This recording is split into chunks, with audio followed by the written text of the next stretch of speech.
मेरे प्रिय कैडेट्स, आप सभी को मेरा नमस्कार। आज हम 7वीं कक्षा के संबंधित जो आपका पाठ्य पुस्तक है जिसका नाम है वसंत भाग 2 से आज हम 15वां पाठ का अध्ययन करने वाले हैं जिसका शीर्षक है नीलकंठ। नीलकंठ यानी आपको ध्यान में आएगा शंकर भगवान, लेकिन यहाँ पर जो है एक पक्षी का नामांकित किया है, व्यक्ति विशेष का नाम है। इसके जो लेखिका हैं महादेवी वर्मा। तो महादेवी वर्मा एक तो आधुनिक के अंतर्गत छायावाद के अंतर्गत आने वाले 4 स्तंभों में से एक प्रमुख माने जाते हैं। और महादेवी का जो जन्म है 1907 में होली के दिन उत्तर प्रदेश के फारुखाबाद में जो है इनका जन्म हुआ। और ये जो है इनको यामा कृति के लिए जो रचना के लिए कृति के लिए जो है ज्ञानपीठ पुरस्कार से सम्मानित किया गया। और इनके बहुत सारे जो हैं प्राणी पक्षियों के ऊपर जो हैं बहुत सारे इन्होंने रचनाएं लिखे हैं। जैसे गिल्लू है वो गिलहरी के बारे में है, और यहाँ पर नीलकंठ जो है यह मोर और मोरनी के बारे में इन्होंने विवरण किया है। तो चलिए ज़्यादा समय व्यस्त ना करते हुए हम नीलकंठ का जो पाठ का अध्ययन करेंगे अब। तो इसके अंतर्गत जो है यहाँ पर महादेवी वर्मा को एक तो शौक था कि प्राणी पक्षियों को पालन करना। तो इसी बीच जो भी इनके लिए जो मिलते पक्षी हो पशु हो जो कुछ भी घायल हो तो उनको पालने का जो शौक था वह महादेवी वर्मा को था। तो इसी बीच मोर और मोरनी के जो बच्चे हैं वह खरीदती है और उसका समग्र जो किस तरह उनमें बदलाव आते हैं ये सब जो है इस पाठ के अंतर्गत लिखा गया है। तो चलिए अब हम पाठ प्रारंभ करते हैं। उस दिन एक अतिथि को स्टेशन पहुंचाकर मैं लौट रही थी कि चिड़ियों और खरगोशों की दुकान का ध्यान आ गया और मैंने ड्राइवर को उसी ओर चलने का आदेश दिया। ज़्यादातर पालन करते थे पशु या जो प्राणियों को, तो चिड़ियों या खरगोशों की दुकान में ये चली जाती है एक मेहमान या अतिथि को छोड़कर स्टेशन पर। बड़े मियाँ चिड़िया वाले की दुकान को, जो चिड़िया वाले की दुकान है बड़े मियाँ, ठीक है, निकट पहुंचते ही उन्होंने सड़क पर आकर ड्राइवर को रोकने का संकेत दिया। मेरे कोई प्रश्न करने के पहले ही उन्होंने कहना आरंभ किया, यानी बड़े मियाँ वहां पर पहले ही पहुंच गए थे। सलाम गुरुजी, पिछली बार आने पर आपने मोर के बच्चों के लिए पूछा था। तो पहले ही पूछ कर रखे थी महादेवी वर्मा ने। शंकरगढ़ से एक चिड़िया मार 2 मोर के बच्चे पकड़ लाए हैं। 2 मोर के बच्चे जो हैं पकड़ लाए हैं। एक मोर है एक मोरनी है, आप पाल ले। मोर के पंजों से दवा बनती है, सो ऐसे ही लोग खरीदने आए थे। जो उसके पंजे जो हैं उससे औषधीय गुण होता है, तो मोर को खरीदने भी आए थे। आखिर मेरे सीने में भी तो इंसान का दिल है, मारने के लिए ऐसी मासूम चिड़ियों को कैसे दूं? टालने के लिए मैंने कह दिया गुरुजी ने मंगवाए हैं। यानी गुरुजी यानी यहाँ पर महादेवी वर्मा है। वैसे यह कमबख्त रोजगार ही खराब है, यानी वह अपने ओर इशारा करते हुए बता रहा है। बस पकड़ो पकड़ो मारो मारो, ठीक है, पकड़ो पकड़ो मारो मारो ऐसा हो गया है।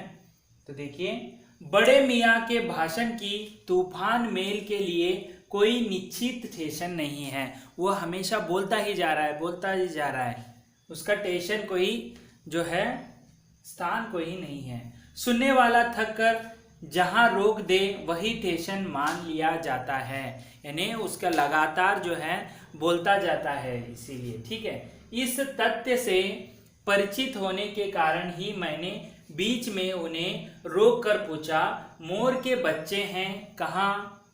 तो इसी बीच जो है वो भी उतर कर जो है कौतूहल से बच्चे कहाँ हैं करके पूछती हैं। बड़े मियाँ के हाथ के संकेत का अनुसरण करते हुए मेरी दृष्टि एक तार के छोटे से पिंजड़े तक पहुंची, जिसमें तितरों के समान 2 बच्चे बैठे थे। तितर के भी बच्चे आपने देखे होंगे छोटे छोटे, तो उसने दिखाने पर वहां पर छोटे छोटे एक पिंजरे में जो है 2 जो तितर के बच्चे के समान दिख रहे थे। पिंजरा इतना संकीर्ण था, संकीर्ण यानी छोटा था। वे पक्षी शावक जाली के गोल फ्रेम में, पक्षी शावक का अर्थ होता है पक्षियों के बच्चे, ठीक है, जाली के गोल फ्रेम में किसी जड़े चित्र जैसे लग रहे थे, यानी जो है उसके अंतर्गत वह जाली छोटी होने से कारण वह बड़े लग रहे थे। मेरे निरीक्षण के साथ साथ बड़े मियाँ की भाषण में चली जा रही थी। ईमान कसम गुरुजी, चिड़िया मार ने मुझसे 10 इस मोर के जोड़े के नगद यानी रकम जो है 30 रुपए लिए हैं। 12 कहाँ भाई, जरा सोच तो, अभी इनमें मोर की कोई खासियत भी नहीं है कि तू इतनी बड़ी कीमत ही मांगने चला। तो उसे पूछ रहे हैं कि 30 रुपए में खरीदा है चिड़िया मार से, लेकिन वह अभी उसके पंख भी नहीं खुले, इतने पैसे कैसे दूं? वह बता रहा है महादेवी वर्मा को कितने पैसे दिए हैं, पर वह मुंजी क्यों सुनने लगा। आपका ख्याल करके अचता पचता कर देना ही पड़ा। देखिए, आपका ख्याल है ना, महादेवी वर्मा पहले से ही इन बच्चों के बारे में पूछा था उसने, मोर के बारे में। अब आप जो मुनासिब समझे, जो आपको अच्छा लगे वही आप दे सकते हैं। अस्तु, 30 चिड़ियामार के नाम के और 5 बड़े मियाँ के ईमान के देकर जब मैंने वह छोटा पिंजड़ा कार में रखा, तब मानो वह जाली के चौकटे का चित्र जीवित हो गया। तो इसी बीच है चिड़ियामार के 30 रुपए और ऊपर 5 रुपए देकर जो है वह पिंजरे को उसने ले लिया। दोनों पक्षी शावकों के चटपटाने से लगता था मानो पिंजड़ा ही सजीव और उड़ने योग्य हो गया है। जब कोई पास में जाता है तो वह उछल कूद करने लगते हैं, तो ऐसा लगता कि वह पिंजड़ा ही ऊपर नीचे हो रहा है। ठीक है। घर पहुंचने पर सब कहने लगे, तीतर हैं, मोर कहकर ठग लिया है। कुछ लोग वहां पर कह रहे हैं कि ये तीतर के बच्चे हैं, आपको मोर कहकर जो है फंसाया गया है। कदाचित अनेक बार ठगे जाने के कारण ही ठगे जाने की बात मेरे चिढ़ जाने की दुर्बलता बन गई है। अप्रसन्न होकर मैंने कहा, मोर के क्या सुरखाब के पर लगे हैं।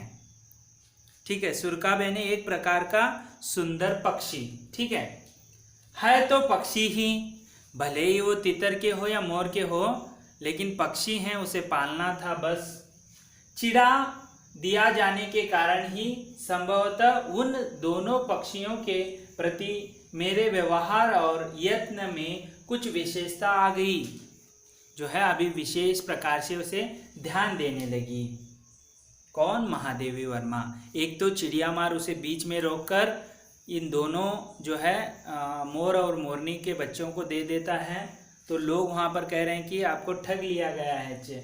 ठीक है, तो इसी बीच जो है उसे विशेष जो है उसमें व्यवहार करती है उन बच्चों के प्रति। पहले अपने पढ़ने लिखने के कमरे में उनका पिंजड़ा रखकर उसका दरवाज़ा खोला, फिर 2 कटोरों में सत्तू की छोटी छोटी गोलियां और पानी रखा।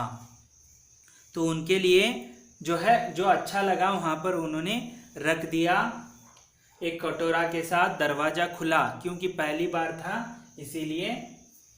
वे दोनों चूहेदानी जैसे पिंजड़े से निकलकर कमरे में मानो खो गए, जो चूहेदानों की तरह वह खो गए। कभी मेज के नीचे घुस गए, कभी अलमारी के पीछे। तो दरवाजा जो है पिंजड़े का, वो खुला होने से वो इधर उधर जाते, ठीक है। कभी नीचे घुसते दरवाजे के, मेज के, कभी अलमारी में पीछे छिपते। अंत में इस लुका छुपी से थक कर उन्होंने मेरे रद्दी कागजों की टोकरी को अपने नए बसेरे का गौरव प्रदान किया। जो कागजों की रद्दी थी, वो जो गट्टा था, उसके वहाँ पर इन्होंने बसेरा यानी वहाँ पर रहना शुरू कर दिया।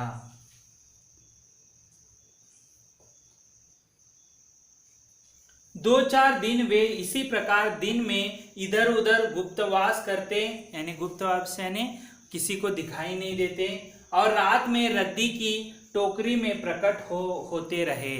देखिए इधर उधर घूमते, दिखते नहीं, लेकिन जो रद्दी के टोकरी थी उसमें आकर रहते थे। फिर अस्वस्थ हो जाने पर कभी मेरी मेज पर, कभी कुर्सी पर और कभी मेरे सिर पर अचानक आविर्भूत होने लगे। आविर्भूत का अर्थ होता है कि उत्पन्न होने लगे, यानी दिखने लगे, ठीक है। अचानक जो है वह कभी कभी भूख लगने पर वह प्रकट हो जाते।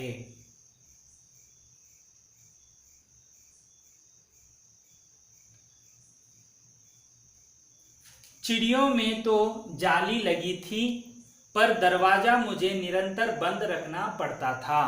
दरवाजा जो है निरंतर बंद रखना पड़ता था। क्यों?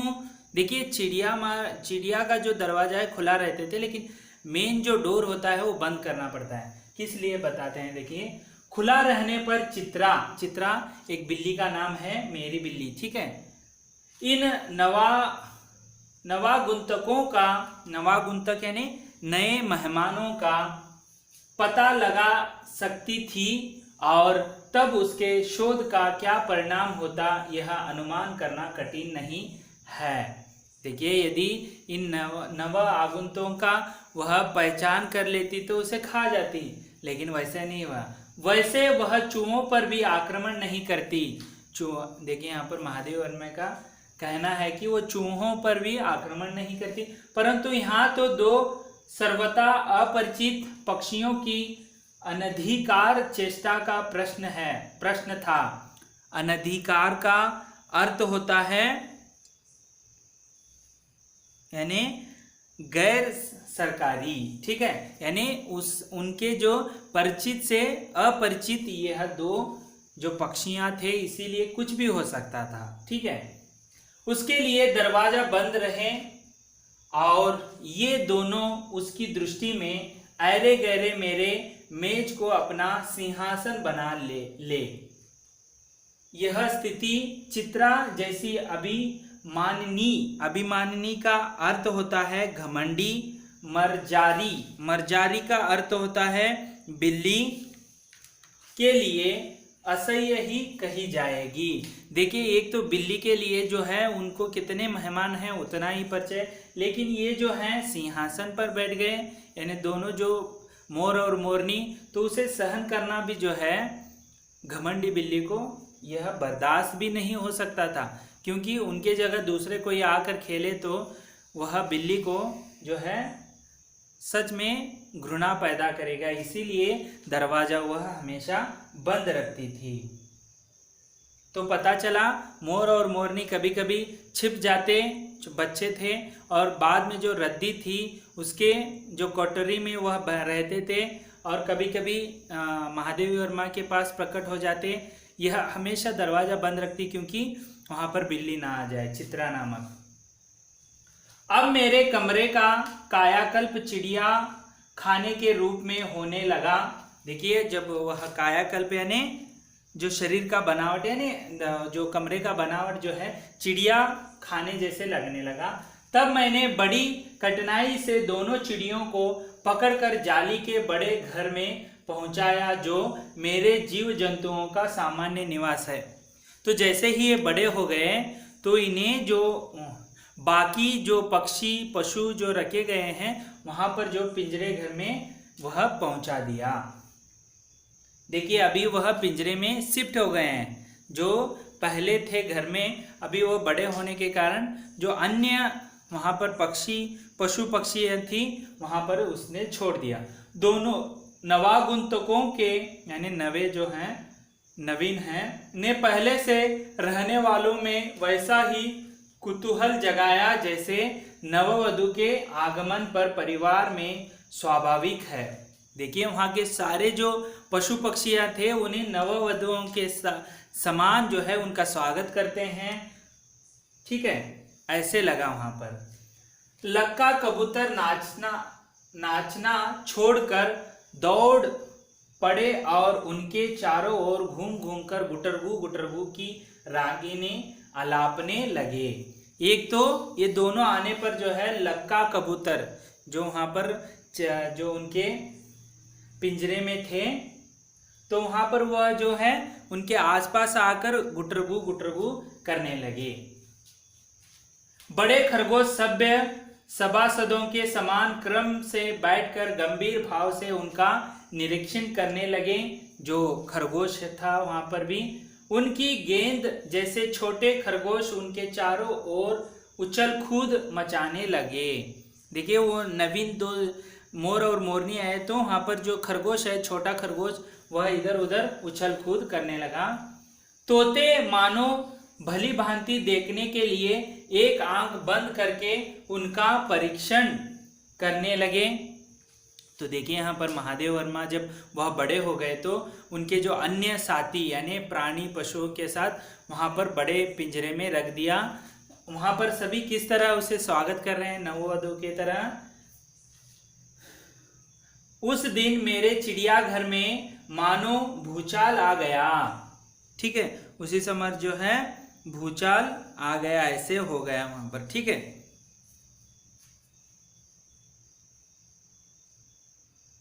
धीरे धीरे दोनों मोर के बच्चे बढ़ने लगे। उनका कायाकल्प वैसा ही क्रमशः और रंगमय था जैसा इल्ली से तितली का बनना। इल्ली से जो है तितली का बनना, ऐसा शरीर जो है वह होने लगा। तो देखिए आगे है मोर के सिर की कलगी, यानी देखिए यहाँ पर चिड़ियाघर में जो है वह बड़े होते जाने लगे। ठीक है, तो पहले घर में रखा था, बिल्ली के वजह से छोटे बच्चे थे, उसके बाद चिड़ियाघर में उसे जो है स्थानांतरण किया।